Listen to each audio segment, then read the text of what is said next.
Hai kakabsat!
Panoorin nyo kung paano ang gagawin ko dun sa aking gulay na nahanap sa tabi-tabi lang. Kaya sabi nga, maraming pagkain, maghanap ka lang.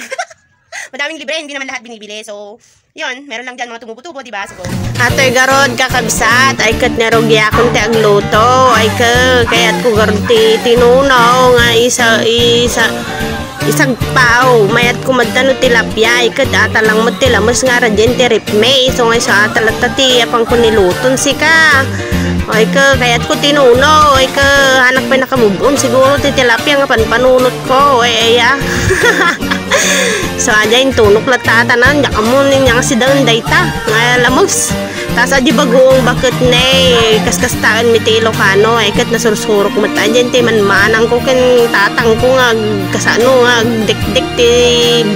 bagoong nga lamos. No, si naro sa runok latan, amuyo dayta, no kasano amuyo latan, no kasano nga luton daytan kabsat, amok nga expert kayo man dita, ay kadatan di kalkalunay nga parborito ti Ilocano nga nampaglan, sarunok mo di sa luyutan sarunok lata maaminan, tano mayat ti pinangan, nagmayat ti diguna si kakakabsat, kalalang aji kabuti nga kung kunatayo aji tilasa na no bitchin lang ting kabil mo, bitchin lang mo ting kabil kun sika ay kat wan ay kat tapos aji sobrang alamos ka impretok matna tano ada katerno na di ada sabaw nga si daun me tano naimas ti pinangan ada ti isaw mo dyan ti tuyo mo nga dati sili na apo nagimasan ay naku ti kaldero kabutag awan to manin ti kanan ti pusakin asaw ay katagsaang lang ulitan ay na mayatan kabsat mangantayon o may kayon tanay nalakaluto ako ay kat handak lipatan i-like and subscribe ulat tamot din dahil ito channel ko na tanong kuwahang mayat mat ati kwa tayo kinakakabsat ay kat umay kayon mangantayon kabsat